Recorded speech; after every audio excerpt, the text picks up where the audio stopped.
Un policier se moquait d'une jeune fille noire qui affirmait que sa mère était un général 4 étoiles, jusqu'à ce qu'elle intervienne.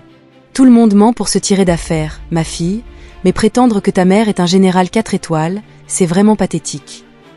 L'agent Harper avait éclaté de rire au milieu du poste de police, entraînant d'autres agents à se joindre à lui. L'adolescente Jasmine Carter, âgée de 15 ans, était restée assise sur une chaise froide, les poings serrés et le menton relevé, tandis que des larmes silencieuses menaçaient de couler. Elle avait été interrogée pour avoir été trouvée dans un magasin après l'heure de fermeture, essayant d'expliquer qu'elle s'était enfermée accidentellement en cherchant un cadeau surprise pour sa mère, qui revenait d'une mission spéciale à l'étranger. « Je disais la vérité », murmura Jasmine, la voix légèrement tremblante. L'éclat de son uniforme de collégienne, impeccablement repassé comme sa mère l'exigeait, contrastait avec l'atmosphère rude du commissariat. « Ma mère est le général Victoria Carter.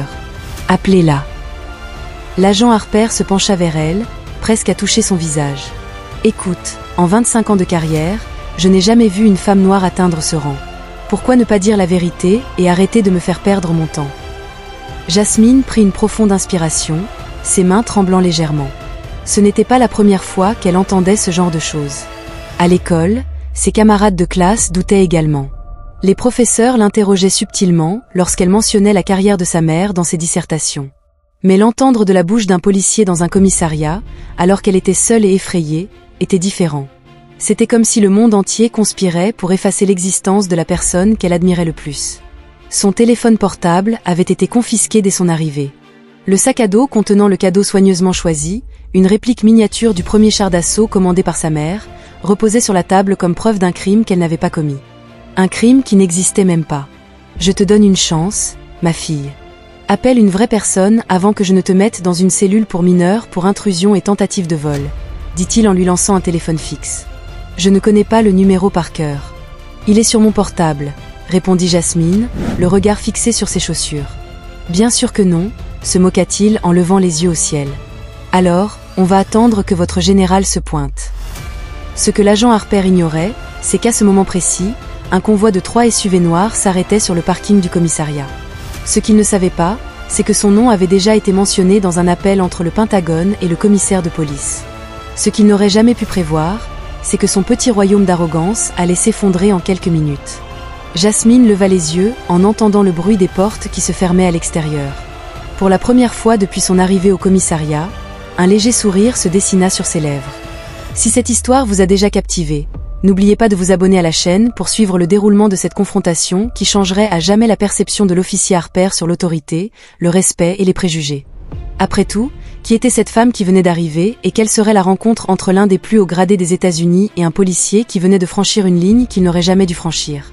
Le bruit de lourdes bottes résonnait dans le couloir du commissariat, des pas réguliers et rythmés comme une horloge comptant les dernières secondes de l'arrogance de l'agent Harper. 4 officiers en uniforme entrèrent en premier, se positionnant stratégiquement autour de la pièce. Leur visage affichait la discipline militaire qui ne permettait aucune expression, mais leurs yeux suivaient Harper comme des prédateurs. « C'est quoi ces conneries ?» marmonna Harper, dont la voix avait perdu son assurance. Le sergent Daniels, le supérieur de Harper, entra dans la pièce, le visage blême. « Laisse partir la fille, » ordonna-t-il. « Ce n'est pas une demande. Elle est entrée dans un magasin après la fermeture. »« Tais-toi, » interrompit Daniels, ce qu'il n'avait jamais fait en 15 ans de collaboration. C'est alors qu'elle entra. Le général Victoria Carter ne portait pas son uniforme de cérémonie complet, mais seulement l'uniforme de service avec les 4 étoiles qui brillaient discrètement sur le col. Ses cheveux étaient parfaitement attachés en chignon bas. Sa posture était impeccable et ses yeux semblaient traverser les murs. Derrière elle se trouvaient 2 aides militaires et un homme en costume que Jasmine reconnaissait comme l'avocat de la famille. Le silence qui s'abattit sur la pièce était si épais qu'il aurait pu être coupé. Harper se figea, son cerveau ayant du mal à assimiler la scène qui se déroulait devant lui. Son regard passa des étoiles sur le col de son uniforme au visage déterminé de Victoria Carter, puis à Jasmine qui souriait maintenant subtilement. « Je suis le général Victoria Carter, commandant du matériel de l'armée américaine, » dit-elle d'une voix calme mais empreinte d'une autorité qui incitait tous les présents à redresser instinctivement leur posture. « Je suis venue chercher ma fille, Jasmine Carter, » ajouta-t-elle, le visage alternant entre la pâleur et le rouge. « Général, je ne savais pas. » Elle avait dit cela, mais elle n'avait jamais pensé qu'une femme noire puisse atteindre les 4 étoiles. Victoria ajouta, le regard fixe et implacable. « Oui, officier, j'ai tout entendu sur le téléphone portable de ma fille. Jasmine m'a appelé quand elle a compris qu'elle serait enfermée dans le magasin. La connexion n'a jamais été interrompue. L'avocat s'avança et posa un dossier sur la table. Nous avons l'enregistrement complet de l'incident. Il comprend le moment où le magasin a fermé ses portes alors que ma cliente était encore à l'intérieur. Sa tentative de contacter le personnel est encore plus significative. Il marqua une pause spectaculaire et ouvrit le dossier. Toute votre interaction avec l'agent Harper depuis votre arrivée au poste de police. Jasmine observait la scène, le cœur battant. Il y a à peine 30 minutes, elle se sentait petite et impuissante. Maintenant, elle voyait l'homme qui l'avait humiliée s'éloigner comme s'il voulait disparaître. Le sergent Daniels s'était détourné de Harper, comme si la carrière ruinée de sa subordonnée pouvait être contagieuse. Victoria s'approcha de sa fille, l'examinant attentivement. « Tu vas bien ?» demanda-t-elle, sa voix s'adoucissant pour la première fois depuis son entrée. « Je vais bien, maman », répondit Jasmine en se levant. Harper retrouva une dernière once de dignité. « Avec tout le respect que je vous dois, mon général, votre fille était encore dans un magasin après l'heure de fermeture. Nous suivons le protocole pour les cas d'intrusion. » Intrusion, Victoria l'interrompit en se tournant lentement vers lui. « Ma fille de 15 ans a été accidentellement enfermée dans un magasin alors qu'elle achetait un cadeau pour moi. Elle m'a appelé, a contacté le gérant du magasin et a appelé le 911.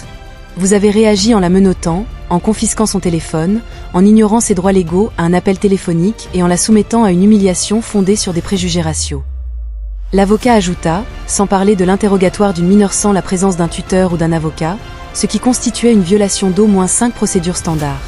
Harper cherchait du soutien autour de lui, mais ne trouvait que des visages qui détournaient le regard.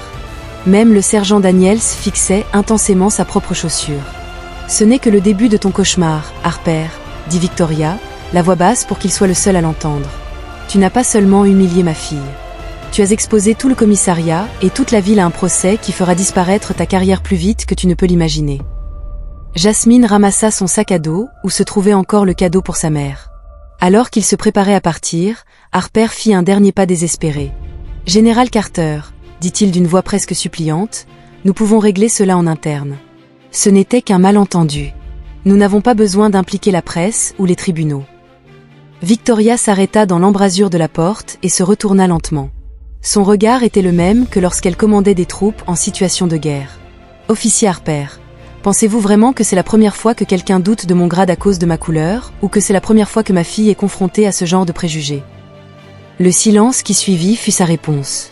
Mais ce que personne dans ce commissariat n'aurait pu imaginer, c'était que le général Victoria Carter n'était pas seulement là en tant que mère indignée. Il y avait quelque chose de bien plus important en jeu. Quelque chose qui transformerait cet incident apparemment isolé en une affaire qui ébranlerait toute la structure du pouvoir de la ville. Alors que la mère et la fille sortaient du commissariat escortées par des militaires, Harper restait paralysé, ignorant que sa pire erreur n'avait pas été de douter de la parole de Jasmine. Sa pire erreur avait été de ne pas réaliser à qui il avait réellement affaire et de quoi Victoria Carter était capable lorsque sa famille était menacée. Le commissariat de Twin n'était pas préparé à ce qui allait se passer dans les minutes suivantes. Le général Victoria Carter, avec son allure imposante et son regard perçant, avait ordonné à tous les officiers de police présents de rester dans la pièce. Le chef de la police, Gregory Wilson, venait d'entrer précipitamment, le visage marqué par l'inquiétude et l'embarras de trouver un officier de haut rang de l'armée américaine dans son commissariat. « Général Carter, je suis le chef Wilson. Je voudrais vous présenter mes sincères excuses pour ce qui est arrivé à votre fille. » « Je peux vous assurer que non, chef, » l'interrompit Victoria d'une voix calme qui avait plus d'autorité que n'importe quel cri. « Vos assurances ne sont pas suffisantes. Il ne s'agit pas d'un incident isolé, comme vous le savez très bien. » Victoria fit un geste vers l'un des officiers qui l'accompagnait. Il ouvrit un ordinateur portable et projeta des images sur le mur blanc de la pièce. Le visage de Harper pâlit lorsqu'il se reconnut dans plusieurs cas. Dans chaque cas, des citoyens noirs avaient été abordés de manière agressive, détenus sans justification claire ou traités avec un manque de respect évident. Ce que nous voyons ici, poursuivit Victoria en s'adressant maintenant à toutes les personnes présentes dans la salle, ce sont 17 incidents documentés impliquant l'agent Harper au cours des 3 dernières années. Des schémas clairs de discrimination raciale, d'abus de pouvoir et de violation des procédures. L'avocat qui accompagnait Victoria s'avança. « Notre cabinet représente une coalition de défense des droits civiques qui enquête sur ce commissariat depuis 6 mois, expliqua-t-il en distribuant des dossiers au chef Wilson et à d'autres officiers supérieurs. L'incident de Jasmine n'était que la partie émergée de l'iceberg. Harper cherchait le soutien de son supérieur, mais Wilson évitait son regard. C'est ridicule. Je suis la procédure. Tout le monde ici peut le confirmer. La pause qui suivit fut assourdissante. Aucun collègue ne prit la défense de Victoria. Elle s'avança lentement vers Harper. « Officier, votre surprise en me voyant n'était pas seulement due au fait que j'étais une femme noire. C'était parce que vous saviez exactement qui j'étais avant même de me voir. » Les yeux de Harper s'écarquillèrent. « Oui, poursuivit-elle. Votre cousin, le capitaine James Harper, servait sous mes ordres. Il m'avait un jour dit qu'il avait un parent dans la police de Twin. Quand ma fille a appelé désespérément en disant qu'un policier nommé Harper la retenait et la ridiculisait, j'ai fait le rapprochement. » Le sergent Daniels, qui avait jusque-là observé la scène en silence, s'avança. « Général, avec tout le respect que je vous dois, nous allons peut-être trop loin. Nous pourrions régler cela en interne. Comment avez-vous traité exactement les 7 plaintes précédentes contre l'officier Harper ?» Victoria montra alors un autre document projeté, contenant des plaintes qui avaient été systématiquement rejetées ou ignorées. Le silence dans la salle était total. Jasmine observait sa mère, émerveillée par sa capacité à commander la salle sans élever la voix une seule fois. « C'est ce qui va se passer maintenant, » dit Victoria, sa voix résonnant dans la pièce silencieuse. « Je suis ici non seulement en tant que mère, mais aussi en tant que représentante d'un groupe de travail fédéral récemment formé pour enquêter sur les schémas de discrimination dans les services de police. Twin est devenue notre étude pilote. » Le chef Wilson pâlit fédéral, mais il fallait l'approbation du secrétaire à la défense et du procureur général. « Oui, monsieur, ils l'ont tous deux approuvé personnellement après avoir vu les données préliminaires que nous avions recueillies. » Victoria marqua une pause pour laisser l'information être assimilée. À partir de maintenant, ce poste de police est sous la supervision du gouvernement fédéral. Harper, réalisant enfin l'ampleur de la situation, fit un pas désespéré en avant. Tout cela à cause d'une fille arrêtée pour s'être trouvée là où elle ne devait pas être. C'est disproportionné. Officier, dit Victoria en se tournant vers lui. Quand vous avez décidé de douter de la parole de ma fille à cause de sa couleur, quand vous avez choisi de ridiculiser la possibilité qu'une femme noire atteigne le rang que j'ai atteint, quand vous avez utilisé votre autorité pour humilier une adolescente sans défense, vous n'étiez pas simplement dans un mauvais jour. Vous révéliez un schéma systématique que je ne laisserai pas se perpétuer. À ce moment-là, d'autres personnes commencèrent à entrer dans le poste de police. Des journalistes, des avocats, des membres de la communauté et d'autres officiers militaires. Ce qui avait commencé comme un incident isolé se transformait en un événement qui allait changer l'histoire de Twin pour toujours. « Maman », chuchota Jasmine en se rapprochant de Victoria. « Tu avais prévu tout ça depuis le début ?»